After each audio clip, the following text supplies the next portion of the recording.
What's good, FG fam? Welcome to another episode of the Colorado Rockies franchise here on MLB the Show 22. And we are starting off with a series against the St. Louis Cardinals, tied at 4 in the bottom of the ninth inning. Tim Anderson takes this ball out to center field, but it is caught for out number 1. Trying to get a walk-off win, it's Sam Hilliard, and he pops this one up over to shortstop, and that is an easy infield fly ball for out number 2. Down to the last out of regulation, and it is C.J. Cron who will ground one over to short. Easy throw on to first, and it would not be an FG Rockies video without going into extra innings. Brad Boxberger able to get the strikeout there. So it's Mike Zunino at the plate now, and he takes this one out to deep right center field. Chris Bryant on the run playing right field today, and he will make the catch of the warning track, but they are going to move the free runner up to third base. So with the leading run just 90 feet away, it's Joshua Baez, and the prospect goes down swinging to end the top of the 10th. So the Rockies will have yet another opportunity to win the game in the bottom of the 10th. Here is a ripper into left field, and that one is going to be a single. No one coming home from third just yet. Pete Alonso will have a chance to win it for the Rockies. He will strike out. No good. Tyler Anderson gets through there. He's thrown 53 pitches already in this one. He's still up against Willie McIver, and McIver takes this one into left. That's going to be a single, and the Rockies will walk it off here against the St. Louis Cardinals at home at Coors Field, and an unlikely hero in Willie McIver. Tyler Anderson saddled with the loss. He's 10-4 on his season, and we are still stuck in the Cardinals series as it's another 4-4 game in the bottom of the ninth. Chris Bryant's jammed. That's down the first base line in foul territory for out number 1 up against Giovanni Gallegos, trying to take this thing to extras. Pete Alonso goes down swinging. Seems like that's a very common occurrence in these episodes. Here's Ryan McMahon. He strikes out a lot, and he will strike out as well to end the ninth inning. We go to extras yet again at Coors in this series, and Joshua Baez takes a strike, but a stolen base over to third with the free runner, Harrison Bader, with his 9th stolen base of the season. Here's a strikeout right there. That is going to get one out up on the scoreboard, and Colorado looking to get out of this. It's Boxberger again, another strike. That one's done, going down swinging at least, but down to this final out in the top of the 10th. It's Edmundo Sosa grounding over to Brendan Rodgers, who will throw him out. And we are through the top of the 10th. Into the bottom half of the inning, Brad Hand called upon to come in for St. Louis. One of the new Cardinals, Brendan Rodgers, going down the third baseline, and he's going to get thrown out. Doesn't even get to advance a runner. So one away in the bottom of the 10th for William Contreras, who will also ground down the third baseline and get thrown out and fail to move the runner over. So, situation looking grim as Zach Veen comes to the plate and strikes out.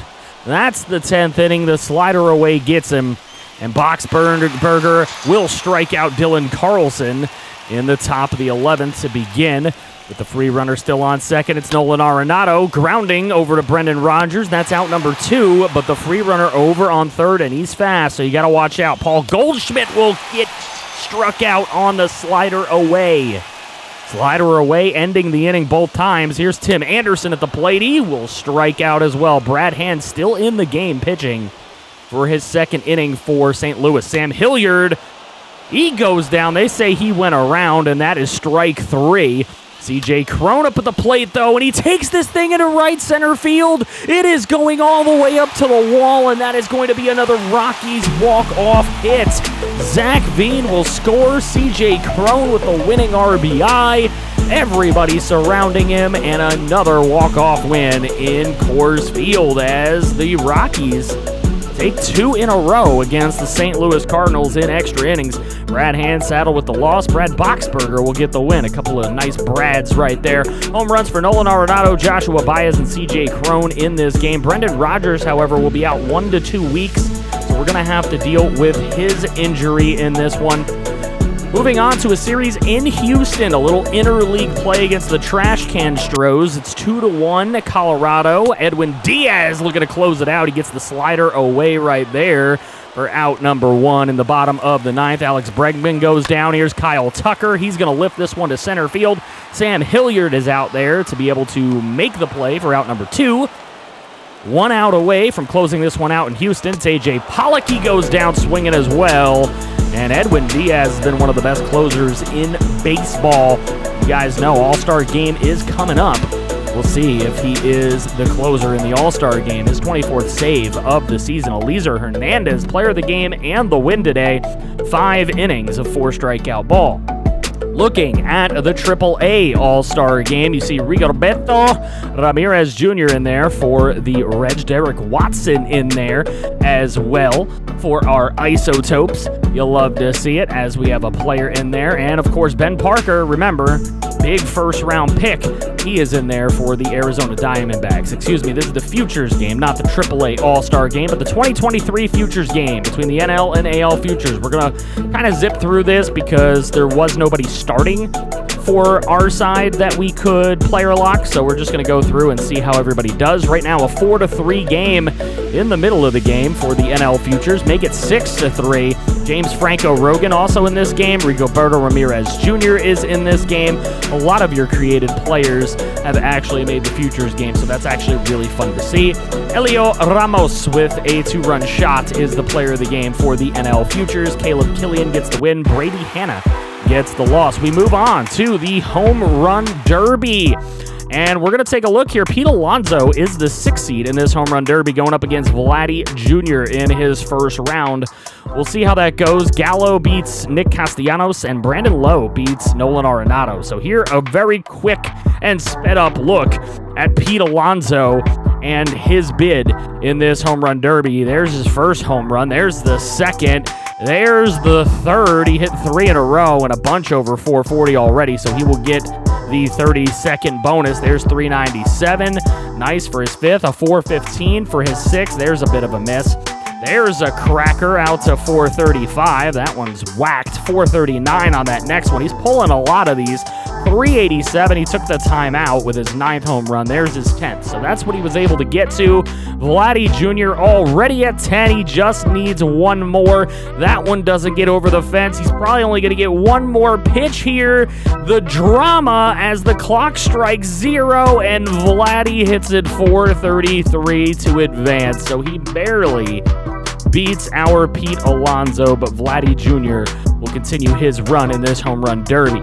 So Vladdy will go up against Salvador Perez, who took out Rafael Devers. It's Vladdy against Salvador Perez and Joey Gallo against Brandon Lowe. We'll find out who wins there. Joey Gallo with 12-8 over Brandon Lowe. And Salvi Perez 12-5 over Vladdy Jr. And Joey Gallo by 1 home run will win the Home Run Derby. He's the champion for the Cincinnati Reds as the 8th seed. So there you go. Going to show that just about anybody can win the Home Run Derby as long as you're in it. Now, we are officially looking at the AA All-Star Game. Our Hartford Yard Goats have sent Fred Cox and Prince Lamar to the AA All-Star Game. That's actually really fun to see. Marco Guardado is also in the All-Star Game for our Yard Goats. So a bunch of pitchers for our Yard Goats are in there.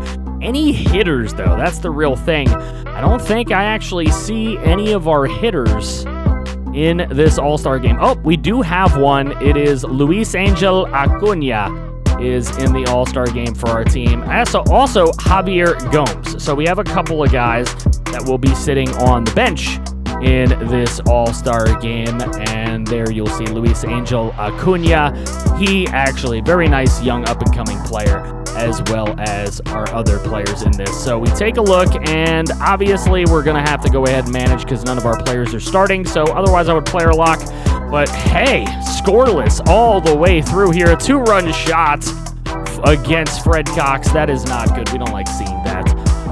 But moving on, look at that. We take the lead there, 3-2. Prince Lamar up on the mound now, moving some guys around. We're doing the old pinch hit thing to get some more guys in. 5-2 is the score now. Prince Lamar was still in the game. He will not be now.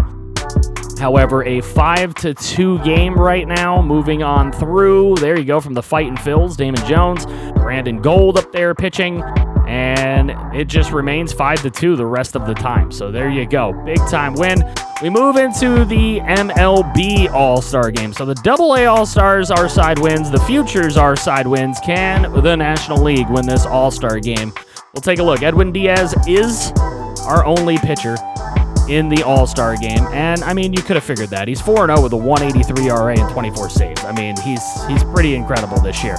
We have no starters in hitting for the All-Star Game, but take a look at this. Dom Nunez, formerly of our team, and now for the Marlins, as we unloaded him, he is in the All-Star Game. Believe that? Pete Alonso, however, is in the All-Star Game for us, so that's cool. Looking through, we get a big fat 0, and the AL All-Stars take a 2-0 lead off of a home run in the first inning. Continuing on through, lots of changes, lots of pitching changes, lots of hitter changes coming in the 5th and 6th inning. However, still a lot of blanks up on the scoreboard. Still 2-0 AL All-Stars. They hit another bomb. It's 4-0 in favor of the AL All-Stars right now. Possibly no shot here for Edwin Diaz to come in and get a closing situation as the AL All-Stars are pounding the NL All-Stars right now. No pause either. 5-0. Absolutely killing. Adley Rushman hits a solo shot. Make it 6-0. Let's throw Kenley Jansen in there because screw the Dodgers, right? 7-0. AL All-Stars, and the AL does win the game 7-0. Tyler Stevenson, player of the game there. Looking at the AAA All-Stars, Roger Mesa of the Isotopes is leading off and starting.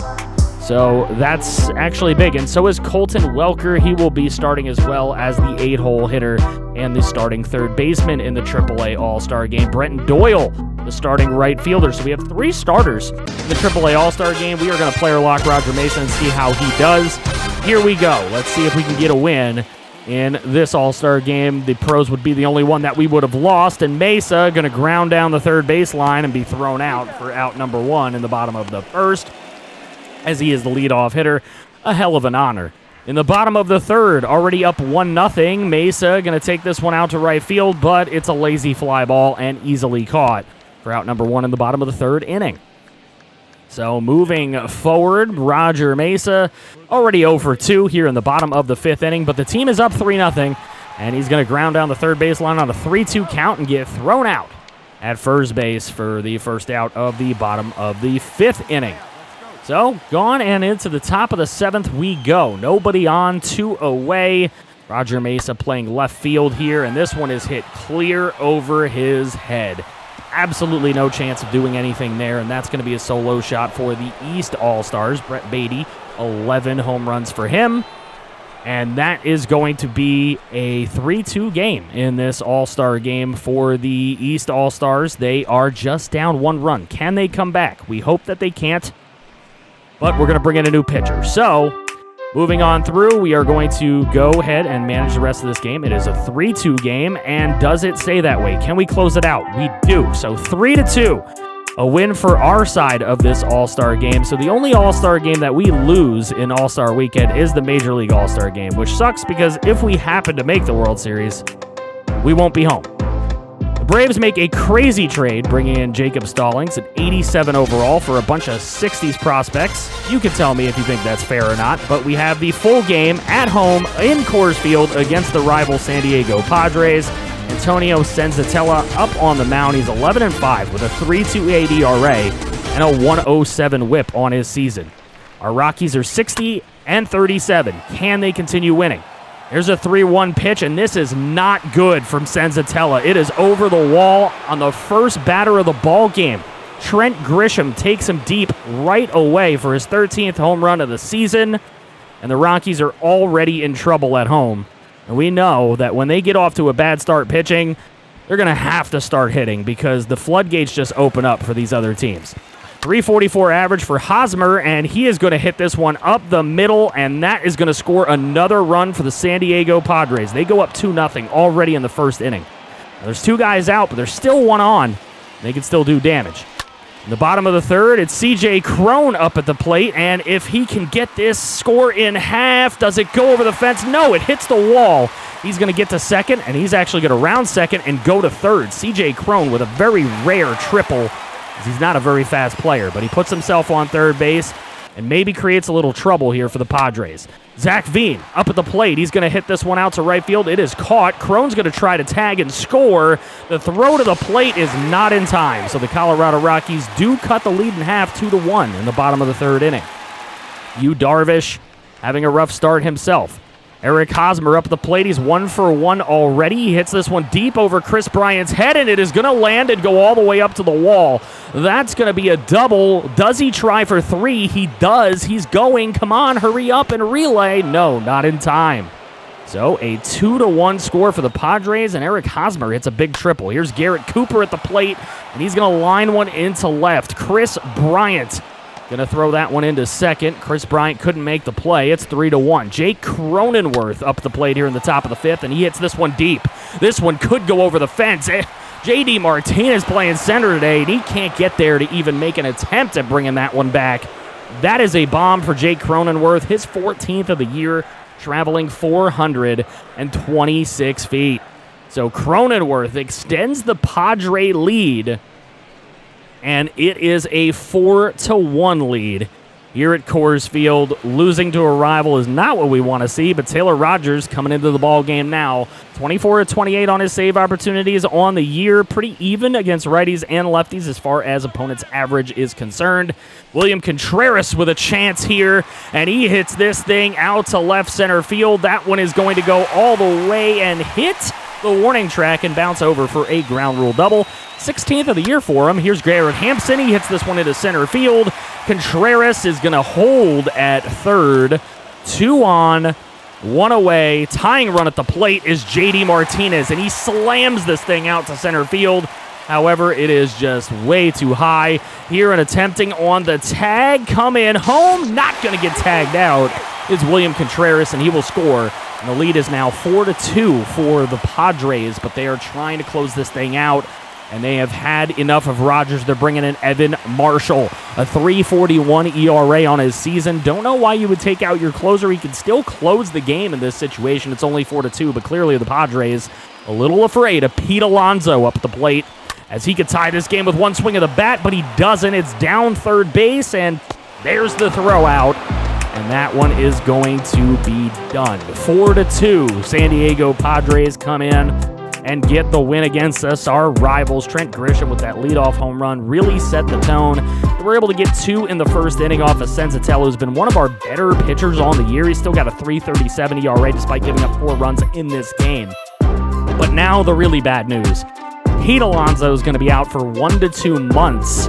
And as we're in the middle of July right now, that means he's not going to be back until the end of the season, pretty much. So we'll see what happens. Here we go into another game, 5-4. Trying to close it out is Edwin Diaz here in extras. He gets 1 strikeout. He gets 2 strikeouts on a 99-mile-an-hour fastball away. And here's Frank Schwindel. He's going to hit this down the third baseline. That is going to bring a runner home, as Garrett Hampson having a little trouble out there in left field. And a 2-out double against Edwin Diaz to tie this game. He's already blown the save. Here's Dominic Canzone up at the plate, and he's going to fly out to center field. Sam Hilliard makes the catch. So we continue the game into the top of the 11th inning. Here's Zach Veen. That's an easy infield fly for out number 1. Not exactly what we want to see from the young man. Here's Hunter Goodman up at the plate. Backup catcher going to hit this one into center, and that is not going to bloop in. It is caught by the second baseman. Nice job retreating to second base there. Here's Tim Anderson, and he flies out as well. This is an easy fly ball. No problem. Not going to drop it right now. Okay, he won't. Jordan Lawler up at the plate, and he hits this one. It's a bloopy little hit. It is caught by Zach Veen, but going to tag up and get to third is the free runner. So their winning run is just 90 feet away. Here is Sam Hilliard out at center field, and he is going to make the grab with the tag-up attempt for the win here for the Arizona Diamondbacks. The throw is not in time, and the Diamondbacks are going to pick up the win. Canzone crossing the plate will score. Big-time play. Kelly with the hit. Carson Kelly, the absolute catalyst for this Arizona team, gets the job done again, and the Arizona Diamondbacks have walked us off here to end the gameplay portions of this episode. Brendan Rodgers 2 doubles, 2 RBIs on the day, but it was not enough. Red Sox and Rays are tied atop the AL East. The White Sox leading the AL Central by 2.5 over the Royals. Angels lead the AL West by 1.5 over the Astros. We helped you out a little bit there. Angels, Astros, Red Sox, and Rays are all tied for the wild card up there. They're all battling. Braves are 3.5 up on the Phillies. Cardinals are 4 up on the Cubs and Brewers. And the Dodgers are 2.5 up on us now. But we are 66-40. We're having a great year. It's just the Dodgers are the Dodgers. We are first in the wild card by a lot over our rival, the Padres. And they are being given chase by the Cubs and the Brewers, who are a half a game out of the wild card. So we'll see how the rest of this race continues. It's going to be fun. Isotopes, 7 games out of first in the AAA West East. And in the AA Northeast, the Yard Goats are 8 games out of first place to the Rumble Ponies, one of the best names. Pete Alonso is going to be out for a while, but he was leading, man. He played the most games for us this year, 102 games. But now a dislocated shoulder is going to keep him on the shelf for a little while. 28 home runs and a .263 average for him. Ryan McMahon has 19 home runs, 24 for Chris Bryant, and 20 for Tim Anderson. So we got some guys that are hitting the ball quite well. Sam Hilliard had a hot start to the year, but now he only has 19 home runs. We'll see how that progresses as well. Looking at our pitchers, Senzatella, 3.31 ERA, 11-6 on the season. Erman Marquez, 10-3 with a 2.86, and Gomber's not doing that bad either. He's under 4. That's kind of what we want to see, but we'll see. Kyle Freeland's been really bad for us, and I don't know. You know, the trade deadline's going to be coming up soon. What are you guys thinking about the possible trade deadline here? It's coming up. So I don't know what moves maybe we need to make. Maybe sell off a couple of prospects, try to get some big guys in here, or maybe just try to dump off some guys we don't see futures with, and like a little retool, kind of like what we did last year. Not necessarily buying or selling, just kind of retooling, getting rid of the players that aren't playing as well, and bring in some guys we think might play well. I don't know. What do you guys think? Let me know in the comments section below. That's something you guys should really let me know. Looking at our AA team at the moment, and I don't see any averages over 300 for guys that have been playing a lot of games. I mean, 22 games for Grant Levine. He's got a good average, but he doesn't play a lot of games. Same thing with Mario Ramos. The guy doesn't play a lot of games. Prince Lamar is having a great year, 10-4 with a 2.97. Fred Cox is doing well, 7-3 with a 2.04. Bobby Chavis was doing good before he got hurt. Marco Guardado has 26 saves over there in AA. He's going to be a heck of a player, I think. Looking at the trade deadline, it looks like the Nats are looking to get rid of Juan Soto. He has a year of arbitration left. He is gettable. I can tell you that much. I'll show you that possibly next episode. I don't know. But I'm telling you that he is gettable. But they're saying we want to go after Victor Robles. At least that's what this trade block thing. You know, they lie. But Victor Robles, not a bad player.